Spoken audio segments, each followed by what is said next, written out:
Lionel Messi hanya membutuhkan waktu 23 menit di final Piala Dunia 2022 untuk menjadi manusia tertajam sejak 1966. Timnas Argentina berhasil menjadi juara Piala Dunia kali ini setelah mengalahkan timnas Prancis dalam partai final pada Minggu malam. Mega bintang timnas Argentina, Lionel Messi, juga membukukan rekor hebat dalam laga final tersebut.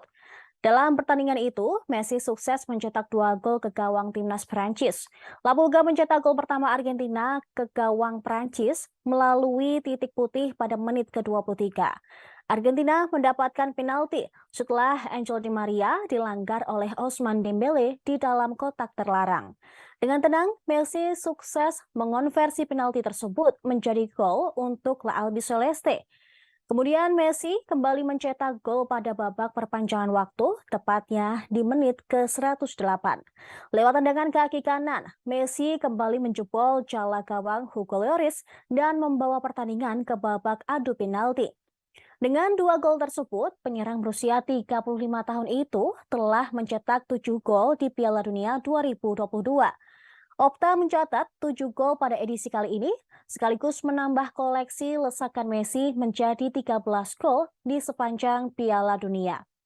Apabila ditambah dengan assist yang dicetak sepanjang partisipasinya di Piala Dunia, Lionel Messi secara total telah berpartisipasi dalam 21 gol timnas Argentina.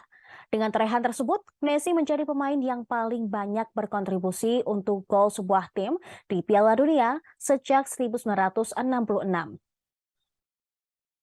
Laga final Piala Dunia 2022 membuat negara-negara Amerika Selatan dan Eropa mempertahankan kedikdayaan di turnamen tersebut. Argentina berhasil meraih trofi Piala Dunia 2022 setelah menundukkan Prancis. Dengan hasil ini, negara Amerika Selatan berhasil merengkuh trofi Piala Dunia 10 kali berbanding 12 kali untuk negara dari Eropa, sementara benua lain belum pernah meraihnya.